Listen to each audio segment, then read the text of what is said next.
Hello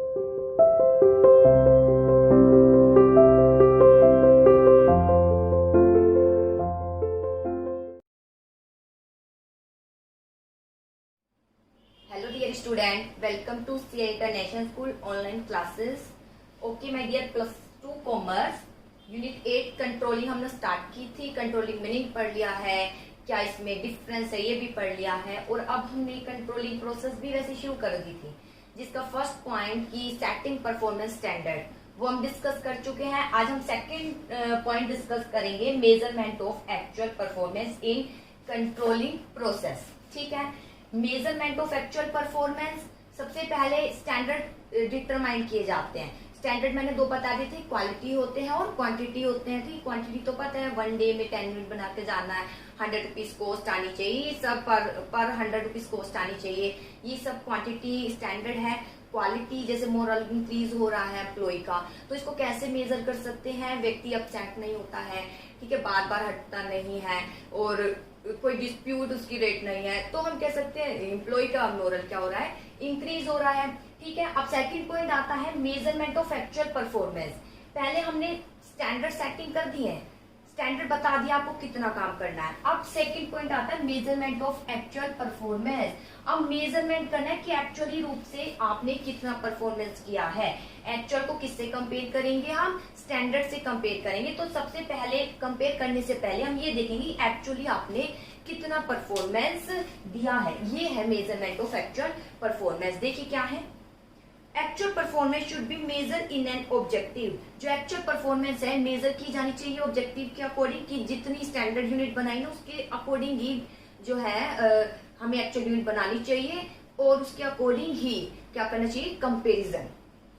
reliable manner and in same unit in which standard are set. जो actual performance है, ठीक है, इसको हमें किससे कंपेयर करना है, स्टैंडर्ड से. किससे कंपेयर करना है, स्टैंडर्ड से कंपेयर करना है. तो एक्चुअल परफॉर्मेंस को हमें स्टैंडर्ड से ही कंपेयर करना चाहिए. ये नहीं कि स्टैंडर्ड को आपने जब एक्चुअल परफॉर्मेंस दे दी तो स्टैंडर्ड को आप जानबूझकर बढ़ा रहे हैं या कम करें, ऐसा नहीं. जो स्टैंडर्ड स्टार्टिंग में डिटरमाइन किया है उसी स्टैंडर्ड से हमें एक्चुअल परफॉर्मेंस को क्या करना है, कंपेयर करना है. जैसे मान लीजिए मैंने 20 क्वेश्चन दिए हैं, मैंने बोला कि 50 क्वेश्चन है आपकी बुक में, 20 क्वेश्चन अभी कीजिए. उसके बाद जैसे पीरियड ऑफ होने वाला है मैं ये कह देती हूँ नहीं 20 नहीं, मैंने तो 30 बोला था. 30 तो आपके होने चाहिए थे, 20 क्या है, कम से कम 30 तो होने चाहिए थे. तो वो रोंग है. मैंने स्टार्टिंग में बोला कि 20 क्वेश्चन करने हैं, तो इतने तो सेटिंग परफॉर्मेंस स्टैंडर्ड है, हमें वही स्टैंडर्ड फॉलो करना है, उसी के अकॉर्डिंग ही कंपेरिजन करना है कि आप कितना परफॉर्मेंस देते हैं. ठीक है, अब अगला आता है measurement is normally done after the task is completed but whenever possible it should be done during the performance. अब आता है क्वेश्चन एक राइज होता है, क्या मेजरमेंट जब टास्क कंप्लीट हो जाता है, जब टास्क कंप्लीट हो जाता है तब करना चाहिए या फिर काम चल रहा है उस दौरान भी करना चाहिए. देखिए क्या लिखा है, measurement normally done after the task is completed whenever possible it should be done during the performance. During the performance देखिए क्वेश्चन अराइज होता है. सबसे पहले तो एक्चुअल परफॉर्मेंस को हमें कंपेयर करना है उसी स्टैंडर्ड से जो कि हमने स्टार्टिंग में डिटरमाइन किया. सेकेंड, जो टास्क जब हम मेजरमेंट कब करना चाहिए, जब टास्क क्या हो जाता है, कंप्लीट हो जाता है. या ड्यूरिंग द परफॉर्मेंस मेजरमेंट तब भी करना चाहिए जब काम क्या हो रहा है, चल रहा है, ताकि आने वाली हानि को हम क्या कर सके, रोक सके. देखिए कैसे. ठीक है, ये दो लाइनें. अब इम्पोर्टेंट क्वेश्चन अराइज होता है कि जो मेजरमेंट है, वैसे मेजरमेंट एक्चुअली रूप से टास्क कंप्लीट होने पर ही किया जाता है. अगर इन दोनों में हम ये देखें कि जो मेजरमेंट है कब किया जाता है, काम पूरा होने के बाद किया जाता है या काम जब कर रहे हो तब भी किया जाता है. ठीक है, तो अगर दोनों में हम स्ट्रॉन्ग रीजन देखें तो मेजरमेंट टास्क कंप्लीट होने के बाद ही किया जाता है. जैसे टेस्ट कंडक्ट है, ये एग्जाम है, तो एग्जाम होने के बाद ही आपके देखे जाते हैं आपने कितना उसमें अटेम्प्ट किया है. मेनली रूप से मेजरमेंट टास्क कंप्लीट होने के बाद ही किया जाता है, लेकिन पॉसिबल हो सके तो ड्यूरिंग द परफॉर्मेंस जैसे जैसे आप काम कर रहे हो तब भी जो है मेजरमेंट करना चाहिए कि आपने एक्चुअली इतने टाइम में कितना काम किया है, ताकि आने वाले लॉस को क्या कर सके, कवर कर सके. जैसे कि देखिए आपकी बुक पे भी है. अब इम्पोर्टेंट क्वेश्चन अराइज होता है regarding the measurement of actual work से रिलेटेड. that arises कि whether the measurement of performance can be done only after the actual work is completed। अब क्वेश्चन अराइज होता है, क्या मेजरमेंट जब टास्क कंप्लीट होता है तभी करना चाहिए या ड्यूरिंग द परफॉर्मेंस या जब काम चल रहा है तब भी करना चाहिए? तो आंसर आपका क्या आना चाहिए जी? दोनों ही आना चाहिए। जब टास्क कंप्लीट होता है तब तो करते ही हैं, और जब ड्यूरिंग दी परफॉर्मेंस चल रही है तब भी मेजरमेंट करना चाहिए, ताकि आने वाले लॉस को हम क्या कर सके, कम कर सके। जैसे देखिए, after the completed it can be measure during the course of its completion, या जब कंप्लीट हो जाता है तब करना चाहिए। In reply to this question, अगर इसका क्वेश्चन का हम आंसर दे, it will be appropriate to say that, तो बहुत कहना उचित रहेगा, progress can be measure in both the situation. जो प्रोग्रेस है दोनों में ही करना चाहिए। मेजरमेंट है जो प्रोग्रेस है, प्रोग्रेस रिपोर्ट टास्क कंप्लीट है तब भी करनी चाहिए, और ड्यूरिंग दी परफॉर्मेंस तब भी करना चाहिए मेजरमेंट कि हमने प्रोग्रेस कितनी करी है। जैसे देखिए, first when work is in progress, जब काम चल रहा है, it should be certain through the medium of supervision. जब काम चल रहा है, देखिए ड्यूरिंग द परफॉर्मेंस जब काम चल रहा है तो हम किसके माध्यम से, सुपरविजन के माध्यम से। किसके माध्यम से, ध्यान दीजिएगा, अंडरलाइन कर लीजिए। जब काम चल रहा होता है तो हम सुपरविजन के माध्यम से देख सकते हैं कि whether work is progressing at a good speed, क्या वर्क गुड स्पीड पर चल रहा है या नहीं। किसके माध्यम से, सुपरविजन। जब ड्यूरिंग द परफॉर्मेंस काम चल रहा होता है तब हम सुपरविजन के माध्यम से, ठीक है, सुपरविजन पता था ना, पता है ना, सुपरवाइजर होता है जो देख रेख करता है। जैसे आपके पेपर चल रहे होते हैं, ठीक है, तो टीचर जो आते हैं वो सुपरविजन का काम करते हैं, तो वो टाइम टू टाइम आपको क्या बोलते हैं, 1 आवर कंप्लीट हो गया बेटा, स्पीड अपनी बढ़ाइए, तो वो आपको अलर्ट करते हैं ताकि जो आगे लॉस है ना उसको कवर किया जा सके। ठीक है, 1 घंटे में आपने 4 क्वेश्चन किए हैं तो वो बोल देते हैं अभी 1 आवर है, केवल 2 आवर ही बच रहे हैं, अपनी स्पीड बढ़ाइए, तो इससे आप अलर्ट हो जाते हैं। तो वो और कुछ नहीं, कंट्रोलिंग का ही पार्ट है। मेजरमेंट जो है ड्यूरिंग दी परफॉर्मेंस करना चाहिए, इसके लिए सुपरविजन का प्रयोग करते हैं ताकि हमें ये पता चल जाए कि क्या काम गुड स्पीड पर चल रहा है या नहीं। आगे, ताकि case of negative result corrective action can be immediately to avoid any further loss to remaining work, ताकि पता चल जाए अगर काम जो है गुड स्पीड से नहीं चल रहा तो आने वाली लॉस को हम काफी हद तक क्या कर सके, कवर कर सके, इमीडिएटली रिमूव कर सके। इसलिए जो है ड्यूरिंग दी परफॉर्मेंस जब काम किया जाता है तब भी क्या करनी चाहिए, कंट्रोलिंग यानी मेजरमेंट करना चाहिए कि कितना काम आपने कितने टाइम में कर लिया है। ठीक है, आगे secondly when the whole work has been completed, जब काम कंप्लीट हो जाता है तब तो करना ही है। ठीक है, in this case corrective action in case of negative result can be taken for future work which means that loss that has been caused cannot be compensated। देखिए अंतर क्या है, जब टास्क कंप्लीट हो जाता है तब हम कंपेयर कर रहे हैं स्टैंडर्ड को एक्चुअल से, फिर अगर कुछ क्या निकल कर आता है, डेविएशन, क्या निकल के आता है, डेविएशन, तो हम केवल उसको फ्यूचर में आगे डेविएशन नहीं निकले इतनी पॉसिबल जो है प्लानिंग कर सकते हैं, यहाँ ये रहता है। लेकिन अगर ड्यूरिंग दी परफॉर्मेंस हम करें तो ये ज्यादा स्ट्रॉन्ग है। अगर ड्यूरिंग दी परफॉर्मेंस भी हम कंट्रोलिंग करते रहे, सुपरविजन के माध्यम से देखते रहे कि गुड स्पीड से चल रहा है या नहीं काम, तो आने वाले लॉस को, जो लॉस यहाँ पर टास्क कंप्लीट होने पर होता, उसको काफी हद तक क्या कर सकते हैं, कवर कर सकते हैं। लेकिन अगर मेजरमेंट टास्क कंप्लीट होने पर ही करते हैं तो जो लॉस है हम उसको कवर नहीं कर सकते, सिर्फ इतना कर सकते हैं भविष्य में लॉस नहीं हो, इसके लिए योजना बना सकते हैं। लेकिन अगर दूसरा पॉइंट देखिए, ड्यूरिंग दी परफॉर्मेंस में आने वाले लॉस को हम काफी हद तक क्या कर सके, कवर कर सकते हैं। तो इसलिए क्वेश्चन यहाँ राइज था, क्या हमें टास्क कंप्लीट होने पर ही मेजरमेंट करना चाहिए, ड्यूरिंग दी प्रोसेस तो हमें दोनों पर ही करना चाहिए, जब काम चल रहा है तब भी करना चाहिए, और काम कंप्लीट हो जाता है तब तो करना ही हमें पड़ता है। लेकिन जब काम कंप्लीट हो जाता है तब आने वाले लॉस को हम रिमूव नहीं कर सकते। लेकिन ड्यूरिंग द प्रोसेस अगर हमें कोई डेविएशन मिलता है कि काम स्पीड से नहीं चल रहा, तो आने वाले लॉस को हम क्या कर सकते हैं, कवर कर सकते हैं। देखिए आगे, following fact should keep in mind while measure the actual performance. जो एक्चुअल परफॉर्मेंस को निर्धारित किया जाता है तो निम्नलिखित बातों को ध्यान में रखना चाहिए। देखिए किन किन बातों को ध्यान में रखना चाहिए। सबसे पहले, the figure regarding work progress should as far as possible be completely true. जो भी सबसे पहले ध्यान रखना चाहिए, जब हम मेजर कर रहे हैं एक्चुअल परफॉर्मेंस, मेजर कर रहे हैं एक्चुअल परफॉर्मेंस को, तो फर्स्ट पॉइंट, जितना पॉसिबल हो सके जो फिगर है वो क्या होना चाहिए, ट्रू होना चाहिए। फिगर क्या हो, ट्रू हो। फिगर थ्रू मतलब जैसे मैं सुपरविजन करूं, मैं सिर्फ आपसे पूछ सकती हूँ, हाँ बेटा 1 आवर हुए हैं, कितने क्वेश्चन हुए हैं, आपने बोला मैम 10 क्वेश्चन हुए, तो मेरे अकॉर्डिंग आप सही स्पीड से चल रहे हैं। लेकिन अगर आपने जानबूझकर वो गलत कहा है तो फिर लॉस आपका ही होगा, वो मैं भी आपसे कवर नहीं करा पाऊंगी। इसलिए फिगर जो भी बताया जाए वो ट्रू होना चाहिए अगर ड्यूरिंग दी परफॉर्मेंस है। इसके बाद these figure should be continuously prepare, और जो फिगर है कंपैरिजन के लिए हम जो फिगर लेते हैं कंटिन्यूसली रूप से क्या होने चाहिए, प्रिपेयर, तुरंत प्रिपेयर करना चाहिए। चाहे ड्यूरिंग दी प्रोसेस है तो हर जो है 1 घंटे में एक रिपोर्ट प्रिपेयर करनी चाहिए, कितनी स्पीड से काम चल रहा है और कितना लॉस होने वाला है उसको हम कंपनसेट कितना कर सकते हैं। आगे the standard for measuring process should be the same as adopted at the time of determining standard. जैसे पहले ही बताया था, मेजरमेंट के लिए जो हम स्टैंडर्ड लेंगे वो वही होना चाहिए जो स्टार्टिंग में हमने डिटरमाइन किया था। Fourth, progress measuring system should be quick two point out deviation, और तुरंत ही रिजल्ट देना चाहिए, जैसे ही काम कंप्लीट हो जाए तुरंत कंपेयर करके डेविएशन निकाल देना चाहिए, इसमें डिले नहीं करना चाहिए। अगर डिले करोगे तो और ज्यादा क्या हो जाएगा, लॉस हो जाएगा। तो ये है कुछ बातें जो ध्यान में रखनी है। पॉइंट यहाँ फिनिश होता है, मैं एक बार फिर रिवाइज करा देती हूँ।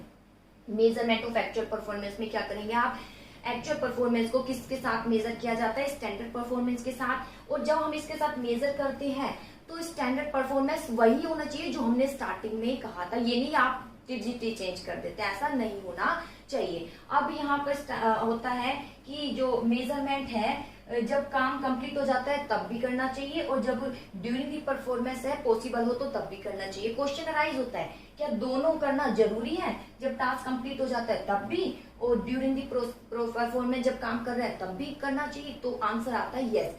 जब काम चल रहा होता है अगर हम उस वक्त मेजरमेंट कर रहे हैं कि कितना काम आपने इतने घंटे में किया है, तो वो मेजरमेंट हम सुपरविजन के माध्यम से कर सकते हैं। इससे हमें गुड स्पीड का पता चल जाएगा, स्पीड कैसी, अगर स्पीड लो है तो आने वाले लॉस को हम क्या कर सकते हैं, कंपनसेट। लेकिन अगर ड्यूरिंग दी परफॉर्मेंस करते ही नहीं है और केवल काम खत्म होने पर ही हम क्या करते हैं, मेजरमेंट करते हैं, तो स्टैंडर्ड को कंपेयर कर लोगे एक्चुअल से, लेकिन जो डेविएशन आएगा उसकी आप भरपाई नहीं कर पाओगे, केवल योजना बना पाओगे, भविष्य में ऐसा नुकसान नहीं हो। तो यहाँ ये अंतर है, इसलिए दोनों ही फॉलो करनी चाहिए, ड्यूरिंग दी परफॉर्मेंस भी, ताकि आने वाले लॉस जो ये टास्क कंप्लीट होने पर जो डेविएशन है बहुत ही कम से कम आ सके। इसलिए ड्यूरिंग दी परफॉर्मेंस भी करना चाहिए मेजरमेंट, और टास्क कंप्लीट होने पर तो तुरंत करना चाहिए। यहाँ भी टास्क परफॉर्मेंस होने पर ध्यान दीजिए, तुरंत हमें क्या करनी चाहिए, डेविएशन देखना चाहिए कितना अंतर आए, यानी कि उसमें हम डिले कर दें। यही इसकी किसमें बताई गई है,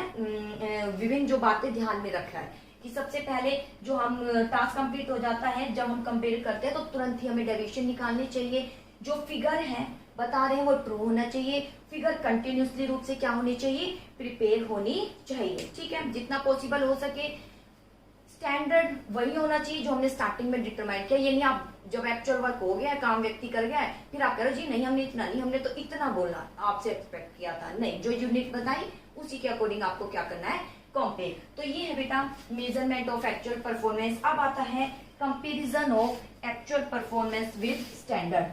थर्ड पॉइंट आता है मेजरमेंट ऑफ एक्चुअल परफॉर्मेंस। अब मेजरमेंट करेंगे, अभी यहाँ तो सिर्फ अब यहाँ पर तो सिर्फ हमने मेजरमेंट किया था कि आपने एक्चुअली कितना काम किया है। अब हम क्या करेंगे, कंपेयर करेंगे। अगला पॉइंट क्या है, कंपेयर। इससे पहले हमने सिर्फ मेजर किया है, कितना काम किया है ये सिर्फ देखा है। अब हम क्या करेंगे, कंपेरिजन करेंगे। क्या करेंगे, कंपेरिजन करेंगे किसकी, एक्चुअल परफॉर्मेंस की, किसके साथ, विद स्टैंडर्ड के साथ।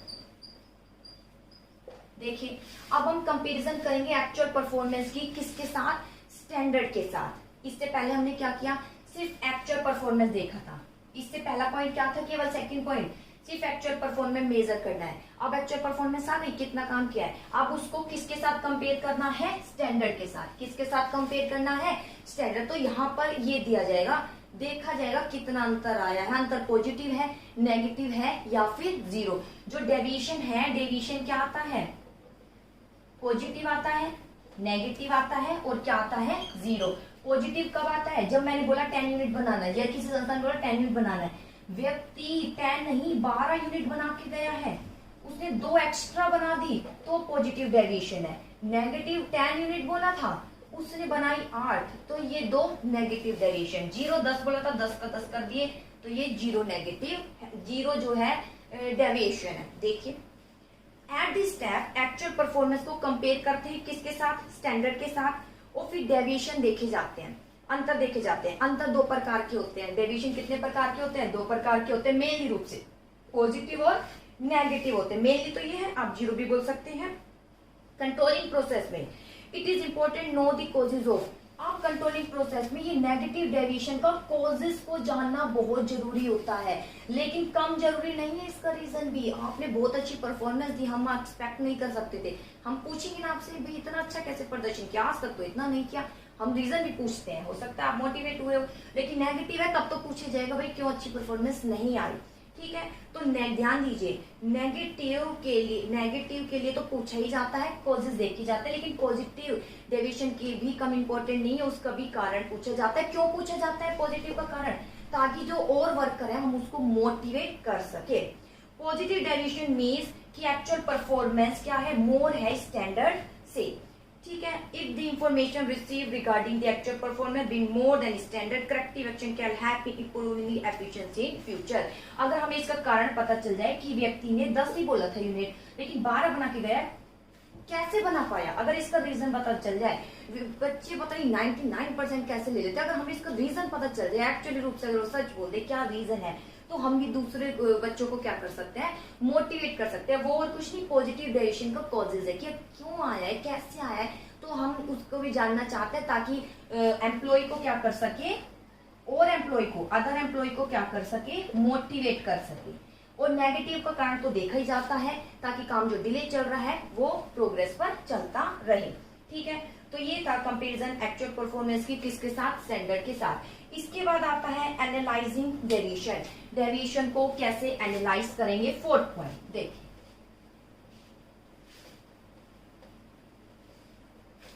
यहां पर अंतर निकल कर आया है। 3rd पॉइंट में क्या निकल कर आया, अंतर निकल कर आया ना, या तो अंतर पॉजिटिव है या नेगेटिव है या फिर क्या है, 0। अब जो अंतर निकल कर आया है उसको हम एनालाइज करेंगे, देखेंगे क्या क्यों आया है। सबसे पहले देखिए 4th point, analysing deviation.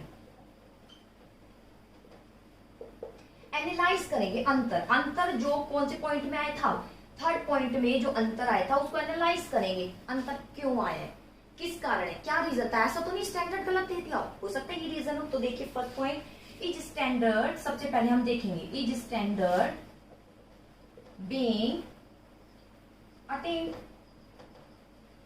Deviation में हम ये देखेंगे क्या स्टैंडर्ड प्राप्त हो चुके हैं।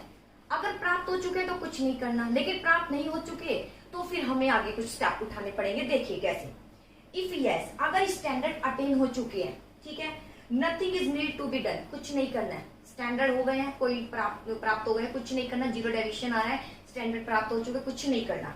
The work will continue to usual, work वैसे ही चलता रहेगा जैसा कि चल रहा था। ठीक है, actual performance will be measure, actual performance measure की जाएगी जैसे मेजर की जाती थी। Remaining process will be completed, और बाकी प्रोसेस पूरी की जाएगी जैसे कि आमतौर पर की जाती है। लेकिन standard could not be achieve, अगर स्टैंडर्ड अचीव नहीं हुआ, अगर स्टैंडर्ड अचीव नहीं हुआ, नॉट अचीव, अगर स्टैंडर्ड अचीव नहीं हुआ, तो हमें नेक्स्ट क्वेश्चन की ओर जाना पड़ेगा। नेक्स्ट क्वेश्चन क्या है, इज डेविएशन एक्सेप्टेबल। देखिए पहला है क्या स्टैंडर्ड प्राप्त हो चुका है, अगर स्टैंडर्ड प्राप्त हो चुका है कुछ नहीं करना, कंटिन्यू जैसी प्रोसेस चल रही थी वैसी चलेगी। लेकिन अगर स्टैंडर्ड प्राप्त नहीं हुआ तो हमें क्या करना पड़ेगा, देखना पड़ेगा नेक्स्ट क्वेश्चन। क्या क्वेश्चन, अगर स्टैंडर्ड प्राप्त नहीं हुआ तो अंतर आया होगा, तो हमें ये देखना पड़ेगा क्या डेविएशन एक्सेप्टेबल है, डेविएशन टॉलरेंस लिमिट पड़ी है स्टैंडर्ड में।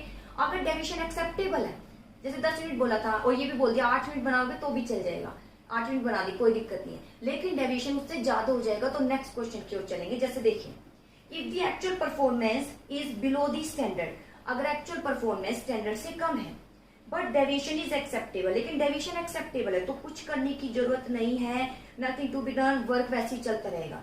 लेकिन अगर इसके विपरीत है, if deviation is not acceptable, अगर डेविएशन एक्सेप्टेबल नहीं है, ये जो डेविएशन है एक्सेप्टेबल नहीं है, नॉट एक्सेप्टेबल। अगर ये एक्सेप्टेबल नहीं है तो हमें नेक्स्ट क्वेश्चन की ओर चलना पड़ेगा। नेक्स्ट क्वेश्चन क्या होगा, सबसे पहले डेविएशन में देखेंगे क्या स्टैंडर्ड तो गलत नहीं दे दी है। सबसे पहले हम अपनी गलती देखेंगे, फिर वर्कर की गलती देखेंगे। तो अगला आएगा एज स्टैंडर्ड एक्सेप्टेबल। ठीक है, अगर डेविएशन एक्सेप्टेबल नहीं है तो हम ये देखेंगे क्या स्टैंडर्ड एक्सेप्टेबल है। ठीक है, देखिए if the standard is acceptable, अगर स्टैंडर्ड एक्सेप्टेबल है यानी सबने कर दिया, कुछ व्यक्ति ने नहीं किया, ठीक है, तो स्टैंडर्ड को कुछ भी नहीं करना है, स्टैंडर्ड कुछ भी नहीं करना। डेविएशन देखा जाएगा, डेविएशन किस कारण से आया है, आफ्टर दिस फिर करेक्टिव एक्शन लिया जाएगा। लेकिन अगर स्टैंडर्ड ही गलत पाए गए, अगर स्टैंडर्ड ही क्या पाए गए, रोंग पाए गए, स्टैंडर्ड क्या पाए गए, रोंग पाए गए, तो हमें क्या करना पड़ेगा, स्टैंडर्ड को रिवाइज करना पड़ेगा। स्टैंडर्ड को क्या करना पड़ेगा, रिवाइज। फिर सुन लीजिए, डेविएशन अगर एक्सेप्टेबल है कुछ नहीं करना, 10 बोला था 8 मिनट बना गए, कोई दिक्कत नहीं, हमने बोल दिया था। लेकिन अगर डेविएशन ज्यादा है तो हमें ये देखना पड़ेगा क्या मैंने तो गलत नहीं बोल दिया स्टैंडर्ड, ठीक है, क्या मैंने गलत स्टैंडर्ड तो नहीं दे दिया। तो अब देखना पड़ेगा क्या स्टैंडर्ड गलत तो नहीं। अगर सबने ऑलमोस्ट सबने ही स्टैंडर्ड पूरा कर दिया कुछ को छोड़कर तो स्टैंडर्ड एक्सेप्टेबल था। तो स्थिति में जिसने पूरा काम नहीं किया हम उससे कॉजेज देखेंगे, करेक्टिव एक्शन लेंगे। लेकिन अगर किसी का काम कंप्लीट नहीं हुआ, किसी की यूनिट नहीं बनी, तो हम ये देखेंगे स्टैंडर्ड ही हमने गलत किया है, फिर स्टैंडर्ड को क्या करेंगे, रिवाइज करेंगे। तो लास्ट पॉइंट आएगा revising the standard, revising the standard. If standard अगर रोंग पाए जाते हैं इट विल हैव टू, ये रिवाइज किए जाएंगे, दस न्यू स्टैंडर्ड सेट किए जाएंगे, फिर एक्चुअल परफॉर्मेंस उसी के अकॉर्डिंग मेजर की जाएगी, प्रोग्रेस क्या रहेगी, वही प्रोसेस वही कंटिन्यू चलेगी जैसे कि चल रही थी। तो ये थे बेटा एनालाइजिंग डेविएशन। एक बार फिर रिवाइज करा देती हूँ। एनालाइजिंग डेविएशन इससे पहले था कि हम मेजरमेंट कर रहे थे एक्चुअल परफॉर्मेंस की, एक्चुअल परफॉर्मेंस मेजर करने के बाद अंतर देख रहे थे, अंतर पॉजिटिव नेगेटिव और जीरो आ रहा था। अब अंतर का रीजन देखेंगे। एनालाइजिंग डेविएशन सबसे पहले रीजन, पहले हम देखेंगे क्या स्टैंडर्ड अटेन हो गया। अगर स्टैंडर्ड अटेन हो गया, 10 यूनिट बोला था 10 को 10 बना गया, कुछ नहीं करना, काम कंटिन्यू चलता रहेगा। लेकिन स्टैंडर्ड अचीव नहीं हुआ तो अंतर आया होगा। तो अगला क्वेश्चन आएगा, तो हम नेक्स्ट क्वेश्चन की ओर चलेंगे, क्या जो अंतर आया क्या वो एक्सेप्टेबल है। 10 बोला था 8 बना के गया, कोई बात नहीं। यहाँ पे शुरू में क्या स्टैंडर्ड अटेन हो गया, 10 यूनिट बोला था 10 ही बना गया, कुछ भी नहीं करना। लेकिन 10 नहीं बना के गया, 8 बना के गया, तो नेक्स्ट क्वेश्चन की ओर आएंगे, यानी 2 यूनिट उसने कम बनाई है। तो अब हम देखेंगे क्या ये जो 2 यूनिट कम बनी है क्या वो एक्सेप्टेबल है। अगर हमने पहले ही बोल दिया कि 2 यूनिट कम बनाओगे एक्सेप्ट कर लेंगे, अगर एक्सेप्टेबल है कुछ भी नहीं करना। लेकिन अगर ये एक्सेप्टेबल नहीं है तो हम ये देखेंगे, नेक्स्ट क्वेश्चन की ओर आएंगे। नेक्स्ट क्वेश्चन क्या होगा, हम ये देखेंगे कहीं हमने 10 यूनिट गलत तो नहीं दे दी, ये 10 यूनिट हमने गलत तो नहीं दे दी। अगर ये 10 यूनिट सभी ऑलमोस्ट बनाकर गए हैं, स्टैंडर्ड सही है, तो हमें कुछ नहीं करना है। लेकिन अगर ये 10 यूनिट ही गलत दी है, 10 मिनट में बनना पॉसिबल ही नहीं था, कोई भी व्यक्ति नहीं बना पाया, तो इट मीन कोई भी, या फिर आप कह सकते हो केवल 10% नहीं बना है, बाकी नहीं बना पाए, तब भी स्टैंडर्ड रॉन्ग है। तो फिर हम स्टैंडर्ड का क्या करेंगे, अगले क्वेश्चन की ओर जाएंगे। स्टैंडर्ड क्या करने पड़ेंगे, रिवाइज करने पड़ेंगे, दोबारा बनाने पड़ेंगे। तो ये थी बेटा प्रोसेस, आई होप आपको समझ आई होगी। तो प्लीज आप इसको समझने की कोशिश करना, कुछ नहीं समझ आए तो आप मुझे व्हाट्सएप पर जरूर मैसेज कीजिए।